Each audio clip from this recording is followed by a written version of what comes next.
Oscar Wilde once said, "We are all in the gutter, but some of us are staring at the stars."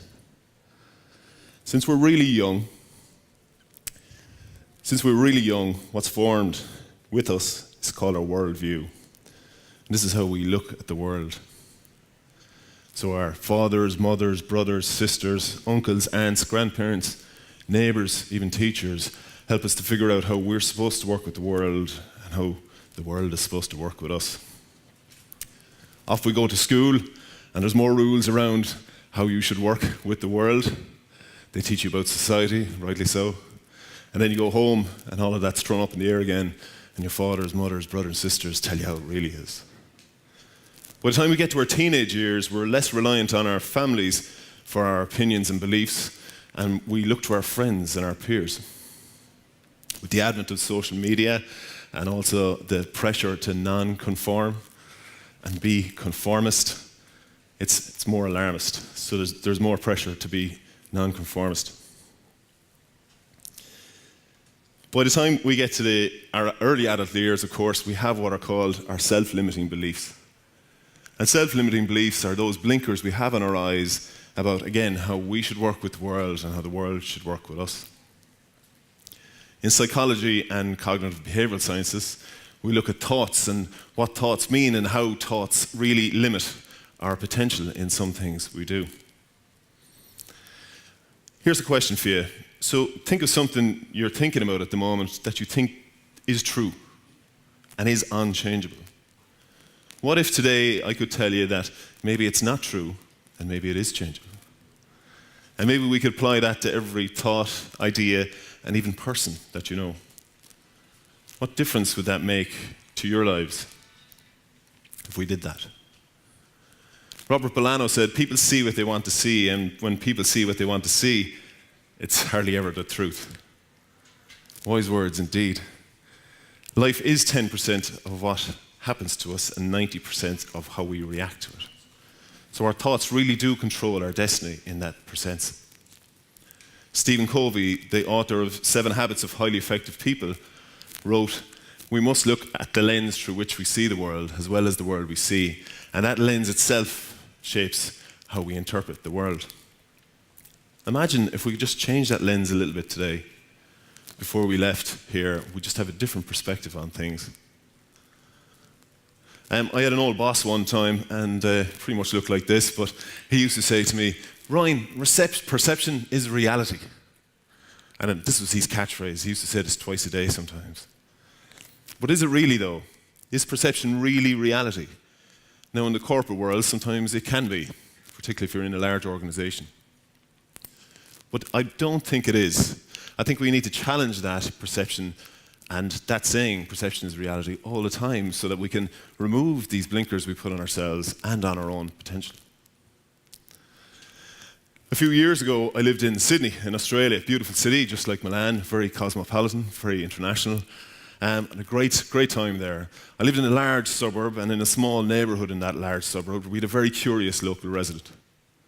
He was a big, tall guy like myself, but he stood in the same spot every day. His coat went down here past his knees. It was dirty. His shoes were barely held together. His long beard came down past here. His hair was dark and unkempt and wiry down the back. He had 2 bags of his worldly possessions on either side of his foot. He stood at a bus stop because that's where he slept. And he was a resident of our community. Nobody knew how long he was there, but he was there a long time. And he would just stand there and stare. And people would walk by. Well, the first time I saw him, I perceived him to be a little bit wild and violent. So I crossed the road, as we do, and tried to ignore him just like everybody else. But after a couple of days, I started to, get comfortable walking by him. One day, I looked out my apartment window and I saw him standing at the bus stop, and I saw all these people going to work and just passing him by. No one even looking at him. Nobody even recognizing him, nobody even saying hello. To them, he was just a non-person. Or maybe they had the blinkers up. What I saw, and it struck me, I saw sadness. I saw loneliness. I saw vulnerability. I thought it was really sad. So I decided to go and befriend the guy. said, right, I'll go make friends with him. So after dinner one night, I got some food in a container and I walked down to where he was standing at the bus stop. And in a friendly enough way, I just walked up and held out the food and said, do you want some food? Well, the first thing I noticed were the clearest blue pair of eyes I've ever seen. Because now I was eye to eye with the guy. And his gaze shifted uncomfortably. He didn't really want me there. He didn't say anything. He just stood there, and then his left foot went to his right foot, and his gaze looked around him. He was basically telling me to go away, politely. No words were spoken. I left the food on his bench, and I left. And then I made it a habit every day to walk by him and just go, hello, every day. Or at least nod him in his direction or give him a wave. So what I saw was sadness and loneliness. Maybe what he saw, who knows what he saw through his eyes, but Gary Zukav's quote, what is behind your eyes holds more power than what is in front of him, probably holds true. So how has he seen this tall Irishman in the middle of Sydney offering him food? What was his perception?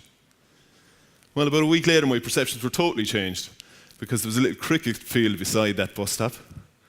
And there was birds on the field just enjoying the sun. And there he was, running at them. And chasing them, and they'd fly over this side, and he'd run them again. And they'd fly over this side, and on he'd go. And this went on for 20, 30 minutes. And he started to gather a crowd. People started to look, and it amused people. If we all saw it now, we'd probably think it was a little bit demented. But he was happy. There was joy there. He was living his life on his own rules, whatever way he saw the world. So after that day, I felt a bit of endearment towards him. You know, he was our local homeless guy. He was our guy that we looked after. And then one Friday night, I was coming out of the supermarket. I had my bags in my hands, and there was these kids pulling him and dragging him. Come on, man. And he looked scared and he looked confused. Well, I don't know what happened to me, but this big bolt of anger came up through me. And I wanted to defend him. Now, I have to stop here and tell you, I'm not a violent guy. I've never hit anyone or never been hit. I don't start fights. But I was mad and I was ready to fight. I dropped my groceries, I rang in between the four guys and him, and I just went, go on, leave him alone. Go on, get out. He's done nothing to you. Get out, leave him alone. Go away. Go on. Well, two things could have happened. 4 versus 1, it might have been a good situation to be in. Or option number 2, they decided to slink away and walk away. Each of them brushing my shoulder as they passed and saying things like, what's your problem, man? We're just having a bit of fun, man. So later when I calmed down and went back to my apartment, I started to think about what that old man was to those 4 guys. He was just an item of ridicule, wasn't he? He was just someone to poke fun at. He was a non-person in their view. He was someone they could get cheap kicks from. In reality, though, the man was just a man standing in his place, trying to figure out how he was supposed to work with the world and how the world was supposed to work with him. Then I started thinking about the kids. What about the kids? And the words that came up were arrogant, immature, drunk, stupid. And then I boiled it down and I said, well, no, they're just kids standing in their place in the world, trying to figure out the rules of how to work with the world and how the world should work with them. I've thought about that old guy a lot since. And he stood for homelessness, he stood for old age, he stood for vulnerability, he stood for mental health. But the biggest lesson I got from the guy was that he stood for fun and living life on your own terms, whatever those terms should be. Now, how do we do this? The moment you change your perception is the moment you rewrite the chemistry of your body, and how true it was with this particular story. So how do we do this? How do we do what Steve Jobs said, think differently? So I'd like you all to stand up. I want you to stand with your arms down by your sides. And I want you to look to the person to your left, and look to the person to your right, and look behind you. And if there's people in front of you, look at them. And then when you find somebody that just caught your gaze, maybe go back to that person, and maybe just look at them for a little bit longer. Make sure you're looking at somebody. And the questions you should ask yourselves are, what are my perceptions of this person? Is this person dull and interesting to me right now? Or maybe that's my thinking that's dull and interesting, and maybe this person is alive inside and has a fire in their belly just like every one of us. Is this person really cool and has loads of friends? Or maybe this person is just vulnerable and weak and has fears, just like the rest of us, but also has those hopes and dreams and ambitions. You can sit down. What diamonds would be right in front of us if we did change that lens just a little bit? And would they have been there all the time? If you dug up your front garden, would the diamonds have been there all the time? So there's 160 of us here tonight. Imagine we all committed to going away to just changing that lens for the next week around ideas, thoughts, and people. Imagine if all of us committed to that, and not just to listen to a 15-minute speech, but actually went out and lived it for a week. What if we also said we were going to try and change the perceptions of 5 people we know? Maybe rigid points of view about thoughts, ideas, or people. And imagine if we asked those 5 people to do 5 people more. So that's 800 people in 1 week. Pretty soon, perceptions should start to change.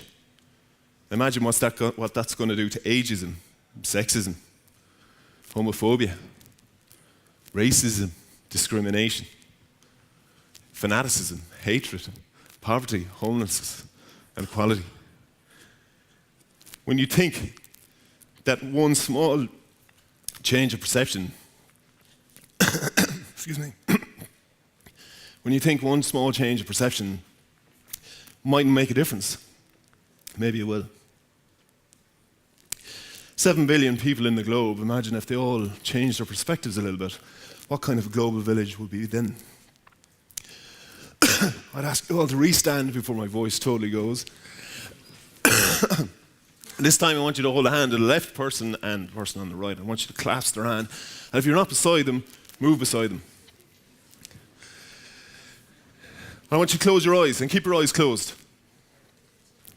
And we started with an Oscar Wilde quote that said, "We are all in the gutter, but some of us are staring at the stars." I want you to imagine those stars, how bright they are, how beautiful they are, and keep your eyes closed. How bright and beautiful they are. He also said, beauty is in the eye of the beholder. Open your eyes. Have a look around. What kind of beauty do you see? Now, isn't that an idea worth spreading? Thank you.